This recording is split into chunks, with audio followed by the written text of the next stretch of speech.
안녕하세요. 정치권의 복잡한 현안을 시원하게 풀어드리는 정치펀치 배성규입니다. 안녕하세요. 정치펀치 배소빈입니다. 국민의힘 전당대회 본격 레이스가 시작이 됐습니다. 컷오프 당시 유튜버들이 대거 탈락한 가운데 유일하게 통과된 보수 유튜버이자 정치평론가가 있습니다. 네, 오늘은 민영삼 후보와 함께 얘기를 나눠보겠습니다. 네. 안녕하십니까? 안녕하세요. 안녕하십니까? 반갑습니다. 네, 아니 뭐 저희가 하도 평소에 자주 보던 유튜브 또 그리고 네. 또 정치 평론으로 하도 저희가 자주 뵈서 너무나 익숙한데 이번엔 이 정말 여당 최고위원 네. 선거에 나오셨습니다. 네. 여당의 이제 지도부이기 때문에 예. 그렇죠. 더더구나 집권 여당이기 때문에 네. 야당 지도부와는 또 다르죠. 네. 책임감도 따르고 또 그만큼 또 뭐 유명세라고 할까요? 네. 그런 것도 있습니다. 예. 네. 네, 맞습니다. 우선 컷오프 통과를 진심으로 축하드리고요. 네. 사실 이번 최고위원 컷오프 같은 경우에는 결국 인지도 싸움이었다. 뭐 이런 평가도 좀 나오고 있는데 네. 다른 이제 김세희 후보나 신혜식 후보 같은 다른 유튜버들은 탈락을 했잖아요. 본인만 이제 통과를 하셨는데 네. 통과의 비결 뭐라고 보십니까? 근데 이제 그게 좀 오해가 있으신 것 같은데요. 네. 후보 자격 심사에서 네. 우선 이제 내부 이 선관위원들 네. 그래서 굉장히 논의가 치열했는 모양입니다. 아, 네. 그러니까 우리 집권 여당의 지도부인데 네. 갑자기 외부 무슨 언론계라든지 학계라든지 그다음 유튜브 업계 포함해서 네. 외부인들이 지도부에 오는 게 과연 좋은가? 예. 아, 네. 그런 부분에 대한 치열한 논의가 있었대요. 네. 그래서 우선은 이제 파렴치 범죄, 네. 그렇죠. 범죄 경력 있는 예. 그다음에 그런 분들을 걸러내는 그런 자격 심사에서 외부 인사를 과연 어떻게 할 것인가. 네. 그래서 그분들은 이제 하자가 없음에도 불구하고 네. 그런 기준에 걸린 모양이에요. 아. 그래서 제가 이제 그 선상에 있었는데 네. 저는 이제 아시다시피 오래전에 정치 활동을 쭉 하고 민주당 쪽에서 한 20년 그렇죠. 넘게 했거든요. 예. 그렇기 때문에 다수의 선관위원들이 네. 민영삼 후보는 유튜버라기보다는 정치평론가고 정당인이다. 아, 예. 네. 이렇게 그렇죠. 평가를 해서 네. 저만 남았지 뭐 특별한 비결은 없습니다. 겸손하게 말씀하시는데요. 네. 근데 지금 사실 이 민 후보께서 운영하고 계신 유튜브, 정치 유튜브가 따따붙다인데 이 따따붙다가 사실 구독자가 110만 명? 뭐 하여튼 100만 명이 훨씬 넘고 예. 또 영향력도 상당하고 그리고 보시는 구독자분들 많아서 이 뭐 유튜브 업계 최고 스타 중에 한 분인데 네. 이 유튜버로 성공할 수 있는 비결이 뭐였습니까? 저희도 궁금합니다. 네. 아니 그러니까 말하자면은 애청자 구독자 네. 구독자들의 어떤 소구점 네. 소구점에 대해서 이제 그걸 딱 집어내 가지고 거기 맞아 떨어지는 거죠. 그래서 네. 흔히 쉬운 말로 말씀드리면은 시청자분들의 네. 간에 맞기 때문에 많이 이제 보시는 걸로 이렇게 네. 생각됩니다. 간에 그리고 잠시 이제 좀 오해가 있어서 한 가지 네. 설명드리고 싶은 것은 이제 이 따따붙다라는 유튜버는요. 네. 원래 배승희 변호사 TV입니다. 아, 네. 네. 그러니까 말하자면 TV조선 유튜브라는 회사가 있고 예. 네. 그다음에 이 정치펀치라는 유명한 프로그램이 있지 않습니까? 네. 그러듯이 배승희 변호사 유튜브 TV에 따따붙다라는 프로그램 그렇죠. 프로그램에 제가 진행자일 뿐이에요. 네. 예. 예, 그래서 저는 거기서 출연료를 받습니다. 제가 운영하는 게 아닙니다. 예. 네. 예, 예. 그렇지만 그렇군요. 하여튼 이 따따붙다 성공은 사실상 뭐 민영삼 우리 후보님이 네. 뭐 거의 절대적이다라고 할 수 있을 것 아닙니다. 같은데. 그래도요, 유튜버 계정의 주인은 배승희 변호사이기 때문에 비유를 하자면 배승희 변호사는 방시혁, 네. 그다음에 저는 BTS. BTS 중에 한 명. 중에 그럼 멤버 사람들이 중에 BTS를 알지 방시혁은 잘 그렇죠. 모르잖아요. 그렇게 칭찬해 주시면 감사합니다. 네. 네. 근데 사실 저희가 유튜브 얘기는 했지만 사실 우리 민영삼 후보님은 그 전부터 정말 정당인으로서 뭐 30년 가까이 네. 일을 해오셨고 또 이 민주당 부대변인 그리고 민주평화당의 또 전남지사 후보까지 하시고 오랜 정치 활동을 하셨어요. 그래서 이 주로 활동은 민주당 계열 쪽에서 하셨지만 그 이후에 이 윤 대통령과 또 인연을 맺으셔서 지금은 국민의힘에서 활동을 하고 계신데 예. 윤 대통령하고는 어떤 인연을 좀 맺으신 건가요? 그러니까 대통령 후보, 검찰총장 그만두시고 네. 그만두시고 6월 29일 날, 21년 6월 29일 날 정치선언 참여하기 전에 네. 다른 인연으로 저한테 전화를 한번 하셨더라고요. 예, 예. 그러면서 예. 따따붙다 잘 보고 있습니다.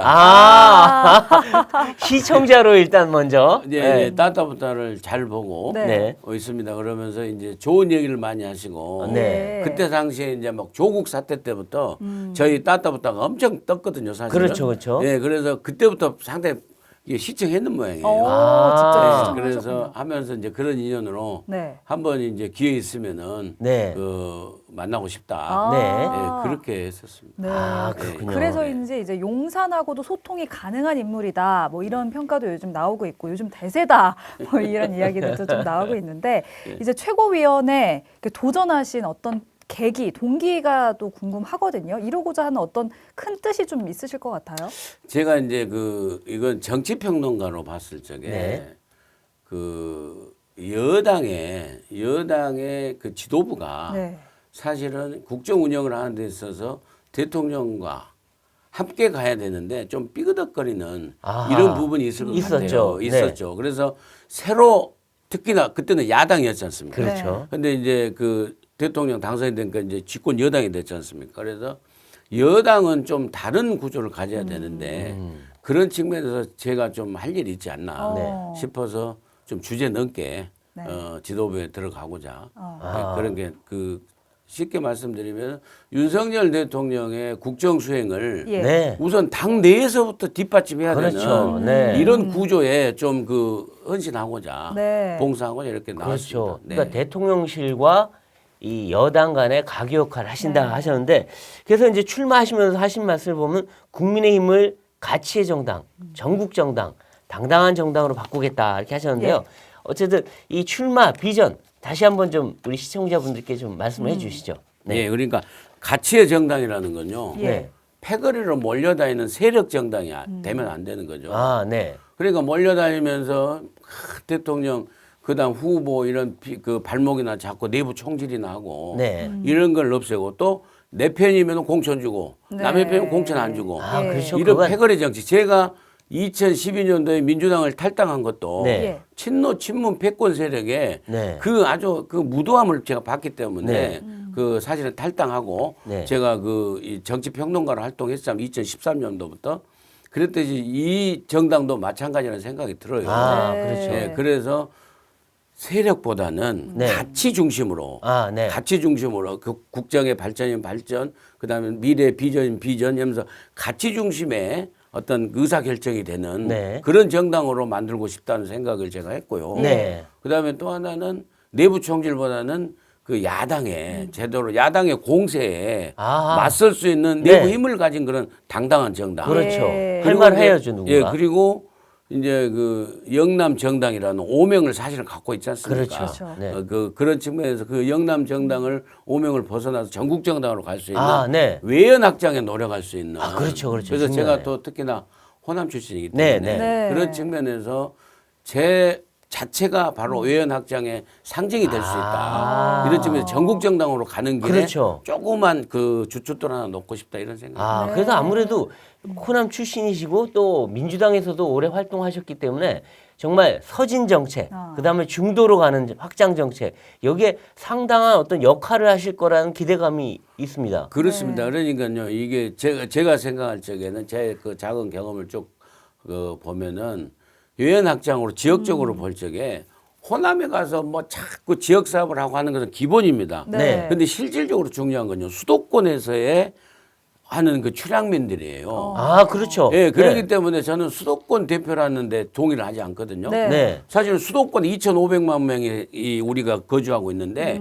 이 중에는요 원주민 서울, 경기, 인천의 원주민 말고 영남 향후, 네. 그다음에 충청 향후, 그다음에 호남 향후 네. 이분들이 한 70% 차지할 거예요. 맞습니다. 아마. 맞습니다. 네. 그래서 이 수도권에 계시는 각 지역의 출향민들, 네. 출향민들을 먼저 통합해 내면은요, 네. 여론이 고향으로 거꾸로 갈 수도 있다. 아, 오히려 수도권에서 예, 그래서 저는 오히려 이제 광주에 무슨 편의 시설을 그다음에 무슨 사회 기반 시설을 집중 투자하고 네. 그다음 호남 인사를 갖다 대폭 공직에 기용하고 네. 이런 거 플러스 네. 더 네. 중요한 게 예. 수도권에 거주하는 각 지역의 향후들, 네. 향후들하고 소통하고 향후들하고 정말 도움을 주고 받을 수 있는 네. 이런 아. 구조가 같이 병행돼야 된다는 생각이 들어서 수도권까지. 아, 네. 그렇죠. 수도권에 있는 그러면 이제 호남 향후에 충청 향후에 다 공략을 해서 영남 그분들 향후도 표를- 굉장히 커요. 그렇죠. 예, 아, 네. 그쪽을 공략한다. 예, 예. 아, 네, 그렇군요. 알겠습니다. 예.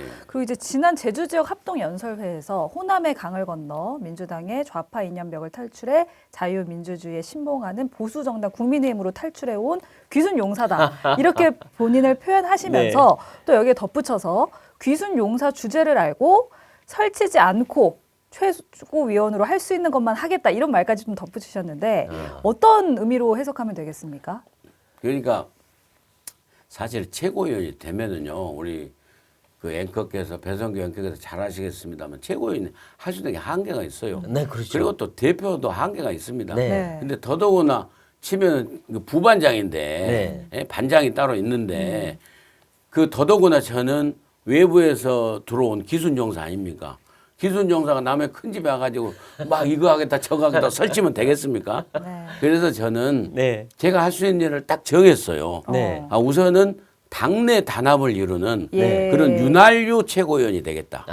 네. 그래서 그 당내 단합이 되면은요 자연스럽게 내부 총질이 없어져요. 네. 아. 예, 그리고 네. 내부 총질이 없어지면은 당정이 일체가 돼서 네. 일체가 돼서 야당을 향해서 설득할 수 있는 힘이 생기는 거고. 그렇죠. 예, 그리고 야당에 혹시나 거짓 가짜 뉴스 저질 정치 공세가 있으면 네. 거기에 또 맞설 수 있는 힘이 생기는 아, 거예요. 그렇죠. 그래서 네. 기본이 아무튼 내부 단합이다. 아. 예, 그런 윤활유 최고위원이 되고 싶다. 네. 그런 얘기를 했죠. 네. 그런 생각을 제가 확실히 하고 있습니다. 그래서 제가 이제 좀 선거 운동이니까 캠페인이니까 좀 말은 제가 연구해서 했죠. 그래서 네. 호남의 강을 건너 네. 민주당 좌파 이념을 벽을 넘어서. 네. 넘어서 이 자유민주주의를 신봉하는 네. 이 정통 보수 정당 네. 국민의힘의 품에 안긴 기순 용사다.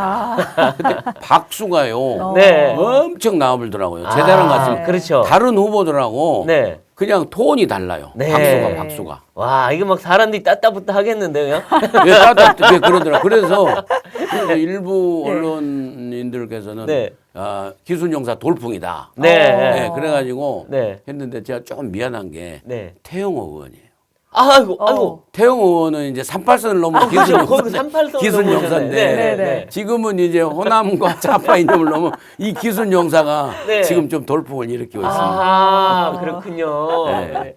네, 그 말씀하신 대로 호남의 강을 건너 민주당의 좌파 이념 벽을 탈출을 하셨는데 네. 사실 그 이유가 좀 궁금하거든요. 민주당에 이제 어떤 점에 가장 큰 실망을 하셨는지 그 부분이 좀 궁금합니다.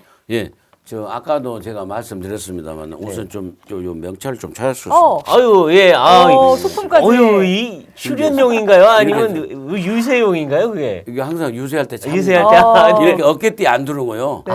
깨끗하게 깨끗하게. 이렇게 합니다. 아, 네. 그러네요. 예, 예. 잘 보이네요. 민영삼. 네. 네. 질문을 한 번만. 예. 네, 그러니까 어떤 점에 이제 민주당에 약간 실망을 예, 예. 하셨는지. 예. 그 아까도 잠깐 말씀드렸습니다만 제가 민주당을 공식적으로 탈당한 게 2012년 12월입니다. 네. 네. 네. 12월인데 그때 이제 문재인 후보가 박근혜 대통령한테 패배했을 때예요. 네. 첫 번째 대선인데 그 대선 과정을 보면서 이 탁현민 그다음에 그 김정숙 여사 네. 그다음에 김경수 이런 중심으로 해가지고 그 친노를 개성한 친문 세력들이 네. 네. 너무나 자기들끼리만 하는 거예요. 아, 그렇죠. 네, 너무나 자기들끼리만 아주 하는 폐쇄적이에요. 거예요. 예, 예. 네. 그래서 이 당에 있어서 내가 더 이상 설 길이 없겠구나. 이건 네. 아니다 싶어서 네. 친노 친문 패권 세력의 무도함에 네. 제가 신물이 나서 아. 탈당을 했습니다. 아, 그렇군요. 예, 예. 네. 그렇게 해서 한 10년간 이제 방송 활동한 거죠. 그렇죠, 그렇죠, 맞습니다. 오랫동안 떠나 계시죠. 근데 이제 이 지금 그 국민의힘에서는 그동안 뭐 이준석 전 대표 사태를 겪으면서 왜 대야 공격은 안 하고 내부 싸움만 하느냐 예. 이렇게 그리고 또 지도부는 왜 이렇게 제대로 대응도 못 하느냐 이런 비판이 있었는데 정말 지금 야당에 대한 대야 공격수로서 정치 평론을 또 해오시고 했으니까 대야 공격수로도 뭔가 기대감이 그 지지층은 있는 것 같아요. 어떻게? 예. 그런 측면이 좀 있다고 보여지는 게요. 그러니까 제가 생각할 적에 이제 야당일 때하고 네. 여당일 때하고 지도부가 할 일이 달라요. 그러면 야당은 정권을 그 교체해야 되는 네. 정권을 그 쟁취해 어떻게 보면 쟁취해야 그렇죠. 되지 않습니까? 그렇기 때문에 무조건 싸워야 돼요. 네.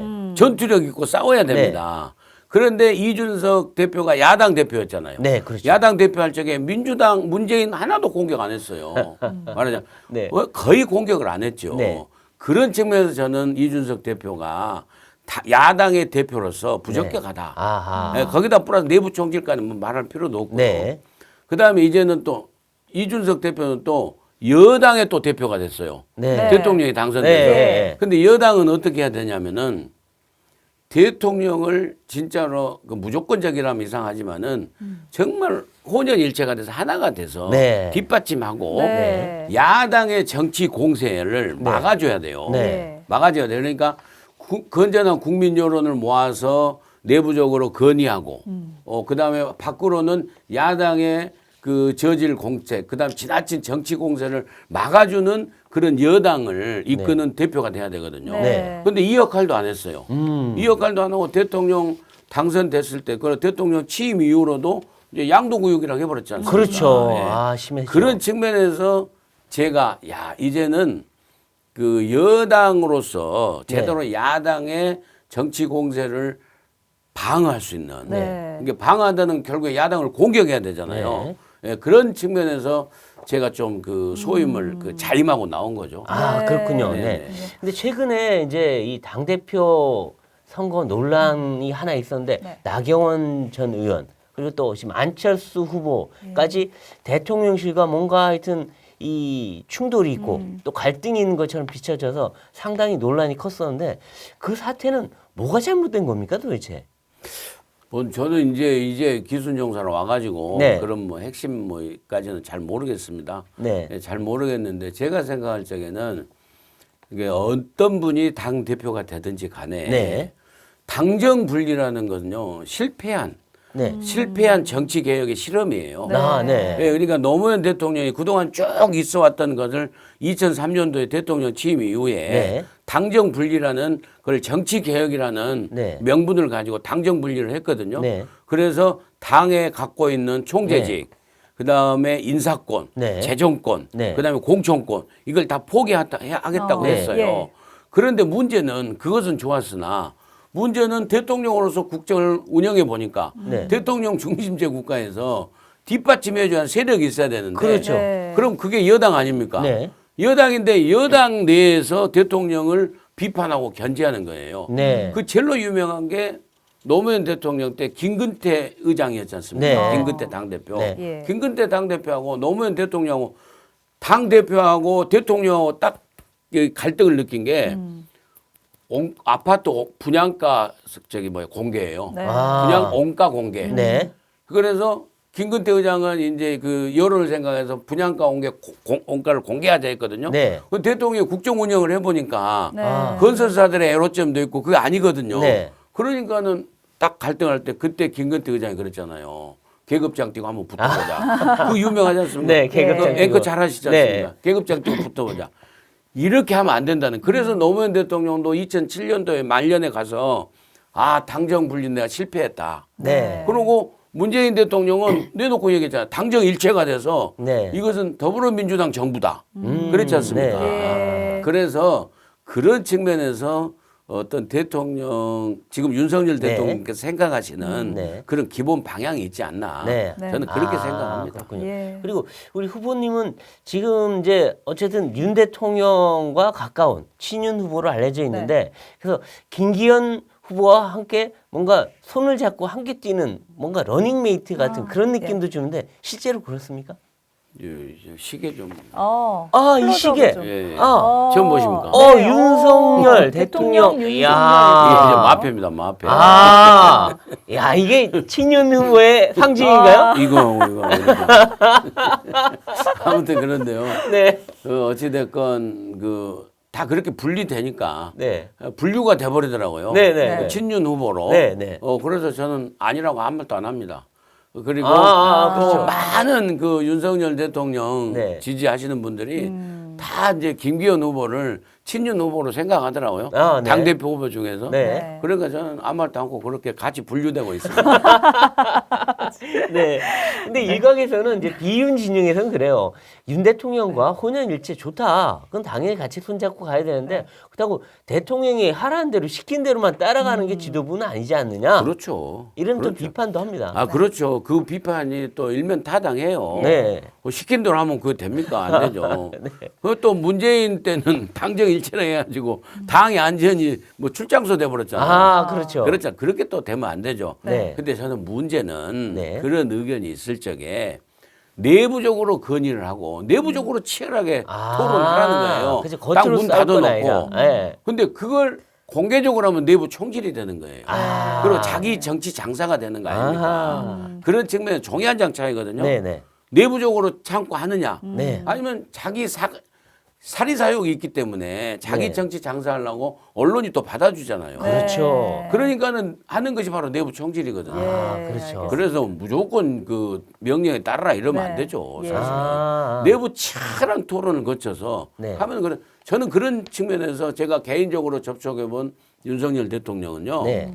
어떠한 쓴소리도 다 받아들여요. 아, 네. 그리고 토론을요 엄청 좋아하셔요. 아, 토론을 그렇군요. 엄청 네. 좋아하십니다. 근데 보이는 데서 총질하는 건 싫다. 그건요 원칙적으로 굉장히 그러니까 예. 27년 공직 생활을 했기 때문에 네. 그런 측면도 있고 이제 몸에 좀 배인 것 같기도 해요. 네. 예, 그렇군요. 그게 토론은 좋으나 네. 나가서 조직을 욕하는 거, 아, 그렇죠. 이거 굉장히 안 좋다고 네. 생각해요. 아, 내부에서의 그렇군요. 건전한 토론은 좋아하신다 네, 이런 네, 말씀이시고 네. 이제 문재인 정부 때의 이야기를 계속 이제 언급을 좀 해주셨는데 사실 이제 그 전 정부의 어떤 국정 실패 사례들이 현 정권에도 영향을 주고 있는 부분들이 상당히 있습니다. 이제 대북 관련 분야부터 난방비 폭탄 문제까지 사실 이제 전 정권을 좀 탓하는 것에서 좀 벗어나서 앞으로의 이제 대책을 좀 잘 강구하는 것도 굉장히 중요하지 않을까 싶은데요.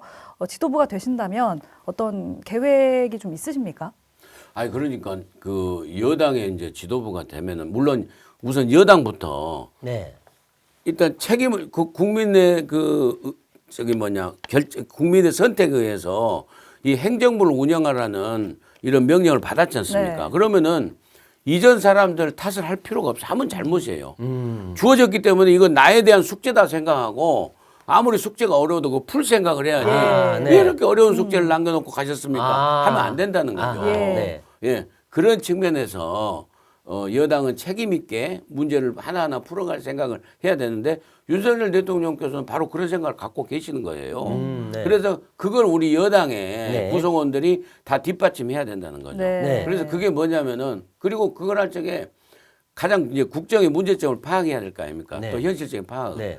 그게 문재인 정부 5년은요 좌파 이념 때문에 안 된 거예요. 네. 어. 좌파 이념 때문에 안보 정책도, 그렇죠. 국방 정책도, 네. 그다음에 경제 정책도, 경제 그렇죠. 정책 중에 무슨 부동산 정책, 네. 그다음에 이것도 다 사실은 좌파 이념으로 가는 거예요. 그렇죠. 그리고 뭐 소주성 뭐 희한한. 그렇죠. 네. 그다음에 경제 정책 기조, 소주성 정책, 그리고 환경 정책, 네. 그다음에 탈원전 정책. 그렇죠. 이게 전부 좌파 이념에 가는 아. 거예요. 이걸 윤석열 대통령은 딱 정상화 시키겠다는 거 아닙니까? 그렇죠. 우선 이념에 좌우되지 않는, 네. 이념 편향되지 않는 실용주의적 관점에서 국익 우선, 네. 국민 우선으로 네. 가겠다는 거예요. 맞습니다. 그런 측면에서 우리 지도부가 당 대표를 중심으로 네. 지도부가 이 국정 방향을 네. 찬성하고 뒷받침해야 된다. 국익 우선, 예, 국민 그런 생각이 우선으로. 듭니다. 예, 네. 알겠습니다. 그러니까 이제 민주당이 뭐 이념 정당이 돼버리면서 완전히 정책 실패를 했는데 지금 민주당은 그 이념도 어디 간지 모르겠고 오로지 방탄 정당이에요. 방탄에 특검에 그러니까 그 김건희 여사 무조건 발목 잡기 이런 그 특검에다가 또 이재명 방탄 이렇게 흘러가는 것 같은데 지금 민주당은 문재인 때 민주당보다 더 한심하다 이런 얘기가 나와요. 어떻게 평가하십니까? 그렇습니다. 이제 문재인 정부의 나쁜 점을 제대로 개성해 버렸어요. 제대로 개성했다. 제대로 개성해 버려. 아, 그것이 네. 팬덤 정치거든요. 네. 여기 문재인 대통령의 양념 정치, 아하. 양념 부대 정치. 네. 그렇죠. 그것을 이재명 대표가 개딸 정치로 아. 승계해가지고 예. 완전히 양념 정치가 예. 개딸 정치로 완전히 제대로 개성됐다. 제대로 승계돼가지고 이 자멸하는 길로 가고 있다고 봐요. 아. 솔직히 저는 네. 우리 국민들이 다 보고 계십니다. 네. 예, 그래서 저는 내년 총선 좀 남았습니다만은 네. 계속 이런 식으로 방탄으로 가고 네. 하면 안 돼. 그리고 방탄하려다가 보니까 억지 소리를 하게 되는 거예요. 그렇죠. 아니 김건희 여사 특검이라는 것이 네. 누차 다른 패널도 얘기하고 정치평론가도 얘기를 다 많이 했습니다만은 네. 아니 문재인 정권 2년 동안 탈탈탈탈 털어갖고도 안 나왔잖아요. 그렇죠. 그거 가만 놔뒀겠어요? 네. 진짜로 도이치모터스 주가 조작이 있었고 그렇죠. 우리 기술 뭐 주가 조작이 있었으면은 가만 놔뒀겠냐고요. 그렇죠. 예. 그래놓고 이제 와서 특검하자? 그건 이재명 방탄이거든요. 왜냐하면 그렇죠. 특검은요 시선 돌리기예요. 그렇죠. 이재명 뉴스 줄이려고 아하. 줄이려고 하는 거거든요. 아, 이재명에서 김건희 여사로 시선을 돌리게 그렇죠. 억지로. 언론이 이 얘기를 안 할 수가 없잖아요. 네. 169석의 제1야당이 그렇죠. 당론으로 특검을 주장하는데 네. 반드시 그건 그 공론에 붙여야 되잖아요. 네. 그렇기 때문에 언론 시선 돌리기예요. 아, 네. 근데 그렇지 않으면 전부 다 이재명의 뭐 언제 무슨 그렇네요. 대장동, 백현동, 정자동, 호텔, FC, 변호사비 대납, 대북 송금 막 줄줄이 한타스 나오니까 어휴, 그거 어떻게 다 외우고 계셨어요? 정치평론가. 아, 근데 지금 민주당에서는 이재명 대표에 대한 체포동의안이 이제 구속영장을 치고 체포동의안이 오면은 이걸 부결시키겠다. 아. 그것도 당론으로 네. 막 얘기가 나오는데 정말 당론으로 부결시킬까요? 지금은 이제 그럴 가능성이 높고 네. 그걸 위해서 이재명 대표가 장외투쟁까지 하잖아요. 네. 다 출석 점검하면서 계속 몰아가는 네. 거거든요. 근데 저는 정치평론가로 네. 사실은 그 한 3주 전부터 저 혼자 이 주장을 했는데 네. 의외의 결과가 나올 수 있다. 아. 의외의 결과가 나올 어떤 수 결과죠? 있다.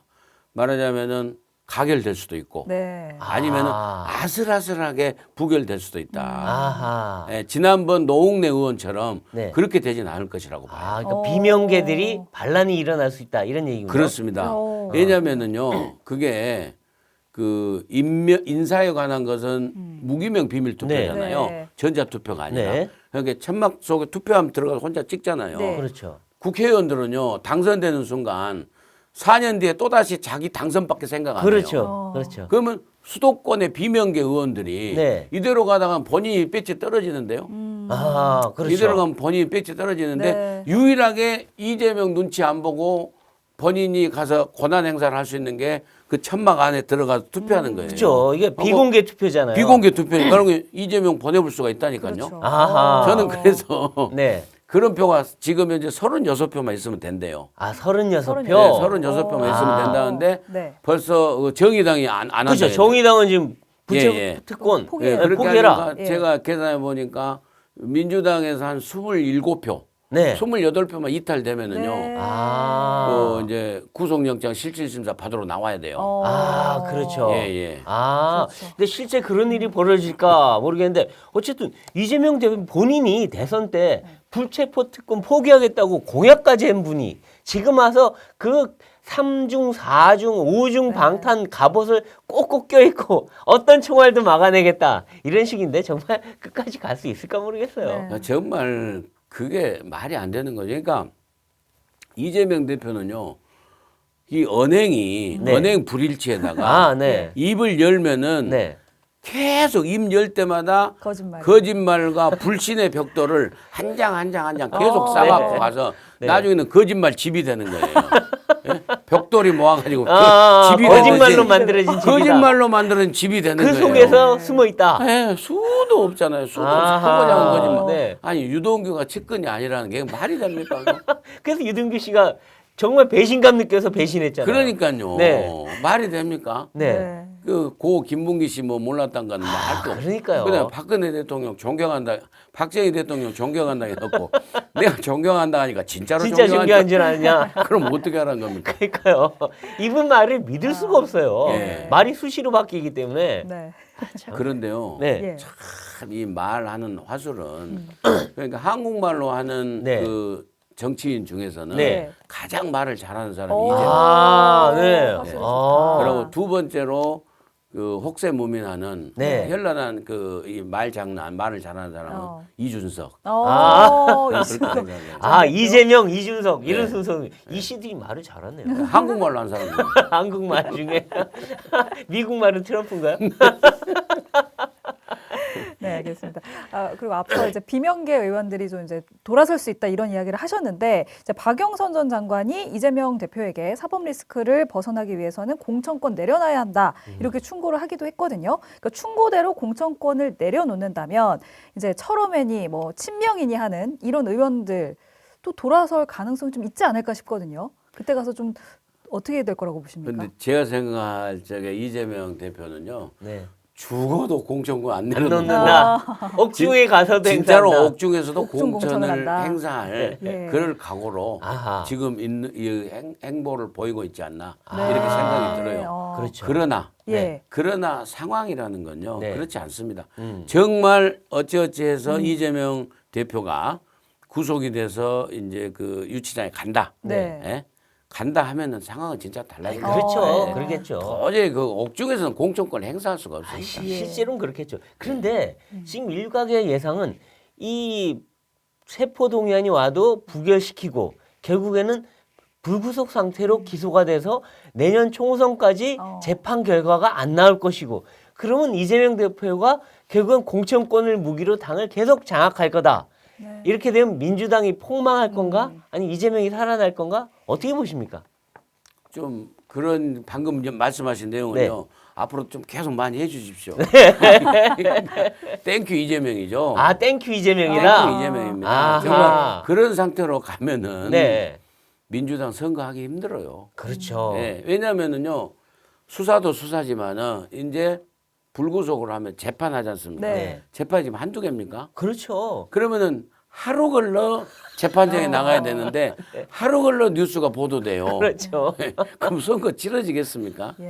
예? 그렇죠. 그런 측면에서 참 민주당 비명계 의원들은 네. 정말 냉가슴 앓고 있을 거예요. 그렇죠. 정말. 근데 그 와중에 이낙연 전 대표가 돌아와서 어. 또 친문들이 자기들 또 세력화해서 이재명 대표와 싸움이 일어나면 분당도 가능하지 않아요? 그렇죠. 시나리오는 얼마든지 가능하죠. 네. 근데 현실적으로 근데 기본적으로는 당 내에서 네. 당 내에서 한번 이제 엎어보려고 할 거예요. 아, 네, 네. 당 내에서 엎어보려고 하는데 네. 이재명 대표의 캐릭터, 네. 이 스타일로 봐서는 절대 안 엎어질 거예요. 아. 절대 안 엎어요. 그래서 저는 네. 정말 어쩔 수 없는 수도권 중심의 네. 그런 그 호남을 제외한 네. 그런 그 비명계 의원들이 결국에 원내교섭단체 이상을 구성하는 그런 신당의 가능성도 조금은 있다. 아, 조금은 있다. 네, 조금은 있다. 그렇게 봅니다. 그렇군요. 네. 네, 이제 국민의힘 쪽으로 한번 돌아가 보겠습니다. 이 국민의힘도 지금 뭐 전당대회 과정에서 네. 잡음이 아까도 말했지만 많았고 이 친윤계 김기현 의원 입에서는 대통령 탈당, 대통령 탄핵 예. 얘기까지 나왔어요. 이게 물론 뭐 그냥 선거 과정에서 그런 얘기 할 수는 있긴 하지만 아 대통령 취임 10달도 안 됐는데 무슨 탈당과 탄핵이냐. 혹시나 국힘도 분열되는 거 아니냐. 이런 우려가 나왔었어요. 어떻게 평가하십니까? 그러니까 그 박근혜 대통령 그 탄핵 트라우마가 네. 있기 때문에 그래서 그때 당시에 이제 김무성, 유승민 네. 이 지도부에서 박근혜 대통령 갈등 때문에 그렇죠. 그렇게까지 갔지 않습니까? 네. 그래서 정당인으로 보면은요. 네. 자기 소속 정당의 대통령을 네. 자기들이 탄핵까지 한다는 거. 아. 이건 정말 그 도저히 용납이 안 되는 겁니다. 네. 정당 질서에서 있을 수 없는 거예요. 예, 예. 그래서 사실 잘못된 거죠. 네. 물론 그때 저는 다른 진영이 그 바깥에 나와 있었습니다만은 네. 그런 측면에서 그런 트라우마가 짙게 있어요. 네. 그런데다가 이제 이준석 대표 트라우마가 아하. 이준석 대표 트라우마 그렇죠. 겹치는 데다가 네. 그런데 이제 또 김기현 그 대표를 후보를 제외한 다른 분들이 네. 자꾸 대통령과 각을 세우겠다. 네. 그러니까 할 말은 하는 당 대표가 되겠다는 선을 넘어서 네. 각을 세우겠다. 네. 그리고 대통령이 어떻게 공천권을 마음대로 행사하려고 하느냐. 당 대표의 목도 있고 이렇게 뭐 이제 공정한 공천이라고 이렇게 명분은 내걸지만은 네. 또 그 사람들 또 되면은 자기 사람 심으려고 할 거 아닙니까? 아. 그게 정치 생리 아니에요. 네. 예, 그런 측면이 있다 보니까 김기현 후보 입장에서는 네. 예. 대통령과 갈등을 느끼지 않고 네. 뭐 좀 공천권 그런 거 생각도 않고 네. 그런 측면에서 대통령하고 너무나 그 당 대표가 갈등을 일으키다 보면은 박근혜 대통령 때와 같은 일이 벌어진다. 네. 이걸 강조하기 위해서 한 거예요. 그래도 이제 실제 뭐 탄핵되거나 이런 건 아니고. 탄핵되거나 탄핵은 현실적으로 아, 불가능해요. 그렇죠. 200석이 있어야 되는데 200석이. 아 그리고 윤 대통령이 무슨 뭐 혐의점이 하나도 없잖아요. 그렇죠. 헌법을 그 법률 헌법과 위반 법률 위반한 게 없는데. 하나도 없는데. 그래서 네. 이제 탄핵이라는 단어를 꺼낸 것 자체가 조금 조심성이 없던 게 아니냐 뭐 이런 이제 이야기가 좀 나오고 그런 있는 거죠. 비판은 김기현 대표 측에서도 겸허히 수용해야 될 것입니다. 아, 정치는 진짜 말 조심해야 돼요. 그렇죠. 아다르고 어다른 건데. 네. 그럼요. 예. 맞습니다. 그리고 이제 앞서서 이제 화술에 능한 정치인 2위가 이준석이다 이렇게 아니 이재명이라니까요. 2위. 아, 2위. 네, 2위가 이준석이다 이렇게 말씀을 하셨는데 이번 전당대회 관전 포인트 중 하나가 그 이준석계 후보들입니다. 천하용인으로 불리우는 그 4명의 후보가 모두 컷오프를 이제 통과를 했는데 사실 이준석 전 대표와의 관계를 좀 짚어보면 과거에 좀 갈등이 있으셨잖아요. 예. 그래서 대선 당시에 이제 정권 교체 대업 완수를 위해서 이 대표는 사퇴 후에 유승민 캠프로 가서 뭐 하고 싶은 말 다 하든지 아니면 대표직 유지하며 대선 때까지 무건 수행하든지 아, 네. 둘 중 하나를 선택해야 한다. 뭐 이렇게 강도 높은 비판을 하시기도 했는데 결국 이제 캠프의 사의를 표명하시기도 했습니다. 네. 이준석 대표와 충돌하게 된 당시 상황을 좀 한번 짚어주시면 좋을 것 같아요. 이제 재작년 21년 8월 하순으로 기억을 네. 합니다. 근데 제가 볼 적에는 그때 이제 제가 윤석열 대선 캠프에 국민통합특보로 네. 직을 받았을 때예요. 그러면서 이제 따따붙다를 하고 있을 어. 때, 네. 하고 있을 때인데 이준석 대표가 제가 객관적으로 봤을 적에 예. 네. 불공정 경선을 하는 거예요. 아. 당 대표가 중립을 지켜야 되는데 아, 네. 내심이 이제 윤석열 후보가 안 됐으면 좋겠는 거예요. 아하. 그러니까 본인이 되고 싶은 후보가 있는 거예요. 만들고 아하, 싶은. 네. 그렇군요. 그게 다 유승민 후보라고 다 알고 있지 않습니까? 아하. 본인이 또 얘기한 적도 있고. 네. 예. 그런 상황 속에서 대표가 불공정 경선을 하는데 뭐 비서실장 시켜서 선관위원 막 전부 다 인적 구성, 선관위 구성부터 해가지고 불공정 경선을 하더라고요. 그래서 이제 영입해 왔는데 네. 사실 그때 당시에 윤석열 후보 빼고 네. 있었던 후보들이 다 2% 네. 3% 했잖아요. 그렇죠. 그렇죠. 그러면 윤석열 후보한테 우리가 그 정권 교체 희망을 가지고 네. 사실상 영입을 했는데 네. 윤석열 대표 아웃시키면 말이 되면 그것도 공정하게 싸우게 해줘야 되잖아요. 네. 네. 그런데 그걸 당 대표가 가장 힘이 있는 당 대표가 그러고 있으니 네. 저라도 한마디 해야 되겠다. 아하. 그래야 제가 SNS에 마음먹고 올린 거죠. 네. 네, 그래가지고 그 얘기를 했더니 이제 저쪽에서 난리 난 거예요. 당 대표를 왜 흔드냐. 흔든다. 네, 이러니까 윤석열 후보를 믿을 수가 없다. 네. 아하. 이렇게 하고 하니까 이제 바로 이제 신지호 정무실장이 전화를 했고 네. 그래서 제가 미리 아유 그러면 내가 그냥 그 특보직을 사이할게 아, 그렇게 그렇게 해서, 해놨는데 네. 권성동 의원이 또 전화가 왔어요. 네. 그래갖고 민특보님 우리가 이준석 대표를 껴안고 가야 되기 때문에 잠시만 물러 계시면은 저희들이 다시 모시겠습니다. 네. 그래가지고 아. 제가 근데 어저께 부산, 울산, 경남 네. 합동 연설에 예. 있었거든요. 네. 이준석 대표 또 왔었어요. 네. 아, 그랬어요. 예, 자리에 앉아 와서 있더라고요. 입장 한 해 만에 하고 하는데 네. 어찌 들어왔어요. 네. 들어와서 제가 연설하는데 저를 계속 유심히 쳐다보더라고요. 네. 제가 연설하는데 의식하신 보이더라고요. 거예요? 네, 보이더라고요. 아, 네. 그렇군요. 네, 수천 명이 계시는데 제가 딱 보이더라고요. 아. 근데 제가 그 연설을 했어요. 네. 네. 막 연설을 하다가 제가 최고위원이 되면 네. 기순용사 주제를 넘지 않겠습니다. 네. 제 할 일만 하겠습니다. 어. 당내 단합을 하고 새로 뽑히실 대표님을 모시고 네. 그러면서 다시는 당 대표가 네. 대통령을 괴롭히는 어. 그런 영 못하도록 하겠습니다 하고 제가 이렇게 봤죠.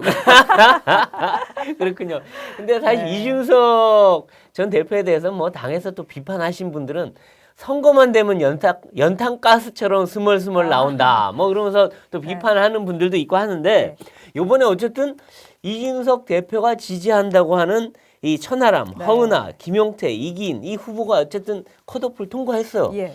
그래서 야 이번에 또 이준석계가 뭔가 돌풍을 일으킬 거냐 아니면은 저러다가 그냥 스멀스멀 하두고 빠지고 말 거냐 이 궁금해지는데 어떻게 맞습니다. 평가하십니까? 네. 저는 찻잔 속의 태풍이라고 봐요. 찻잔 찻잔 속에. 속에. 예, 찻잔 네. 속의 태풍이라고 보고 그렇지만은 의미는 있다고 봐요. 의미가 있다. 의미 있는 그 득표율을 아, 하면 된다고 네. 해요. 천하람 투표는 당 대표에서 의미 있는 득표를 하고 아, 예. 네. 그다음에 이 허은하, 네. 허은하하고 또 김용태 네. 두 최고위원 후보가 네. 정말 살아서 4위 안에 들어온다고 하면은 예. 아니면은 그럴 가능성 거의 없다고 보는데 네.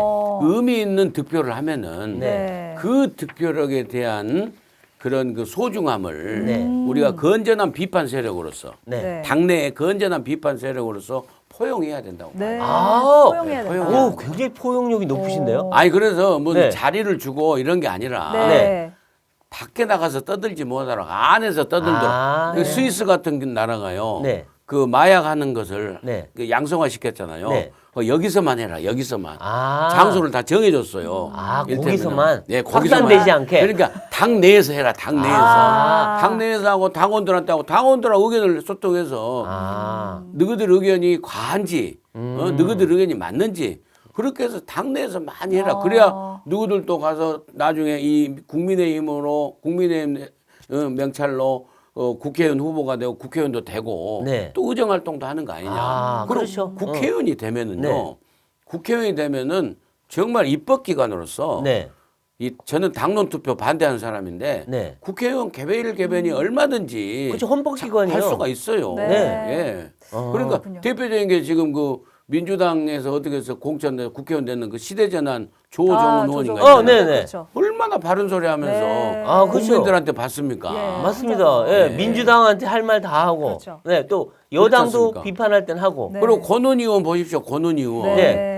이상민 행안부 장관 네. 탄핵하는데 찬성해 보잖아요. 네. 일테면은. 아, 그분은 여당인데. 그러니까 여당이 그래서 되겠습니까? 아. 네, 그런 측면에서 아무튼 그래도 건전한 비판 목소리로 아, 그렇죠. 그냥 대세가 아니니까 어, 한쪽 귀퉁이에서 네, 얘기할 수 있도록 귀퉁이에서. 맞아요. 놔둬야죠. 여당 내에 야당 역할도 필요해요, 그렇습니다. 사실은.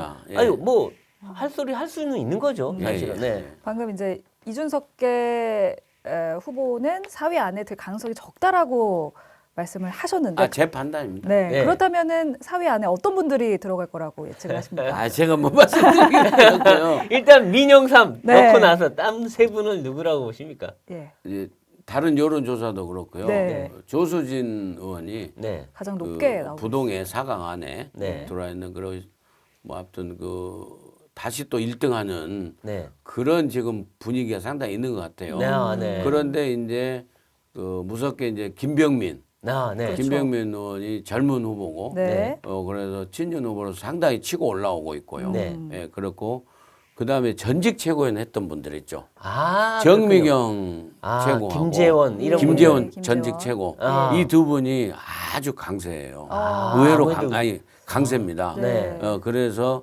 보니까는 대략 4등, 네. 3등, 4등, 5등 네. 이 자리를 놓고 한 4명이 치열하게 싸운다고. 아, 3, 4, 5등 그렇군요. 자리를 두고. 그게 3, 4, 5가 세 자리 아닙니까? 네. 네. 근데 한 5명이 싸워요. 5명. 네. 예. 아, 다섯 그럼 지금 명. 당 대표는 어떻게 될 거라고 보십니까? 누가 지금? 당대표 제가 확정적으로 말씀드릴 수도 없습니다만은요. 네. 어제 또 제주도에서도 그렇고 네. 부울경 합동연설에 쭉 보니까 박수 소리가 달라요. 박수 소리가. 어떻던가요? 그러니까 생각보다 안철수 후보의 박수 소리가 굉장히 커요. 아, 네. 그렇구나. 예, 생각보다는. 생각보다는? 네, 생각보다는 크고 그다음에 운동원들이나 네. 그 자발적인 볼런티어 운동원도 엄청 많더라고요. 네, 네. 그런데 김기현 후보는 네. 그걸 압도해 버리더라고요. 아, 네, 압도했다. 예, 그러니까 안철수 후보도 부산이잖아요. 그렇죠. 네. 근데 김기현 후보는 울산. 경남이잖아요. 네, 경남, 말씀하시죠. 부울 네, 경남이잖아요. 그런데도 김기현 후보가 그 훨씬- 박수 소리가 훨씬 크더라고요. 훨씬 크다. 네. 아, 박수로 보면 대세는 결판 났다. 근데 모르죠. 그래서 근데 문제는 제가 보기에 네. 1차에서 과연 될 수 있을까? 아. 여기 1, 2등 표차는 좀 있어요. 그렇죠. 근데 1차에 표차가 있는데 과반이 돼야 되니까. 과반이 안 그렇죠. 되면은요. 네. 이 결선 투표라는 것은 맞습니다. 2등이 역전승하는 제도예요. 그렇죠. 맞아요. 예, 맞아요. 그렇기 때문에 예. 사실은 예측할 수가 없다. 두고 봐야 되죠. 아, 네. 그렇군요. 네. 알겠습니다. 네. 그럼 이제 최고위원이 되신다면 지도부에 입성하게 되신다면 야당과의 관계도 그렇고 또 이준석계와의 이제 관계도 그렇고 좀 당을 잘 이끌어 가셔야 할 텐데 좀 이에 대해서 미리 세워두신 철저한 계획이 좀 있으십니까? 저는 이제 그 당내 단합 그리고 정책적인 측면에서는 우리 당의 국회의원들 원내에서 할 수 있도록 이 방송 개혁 있죠.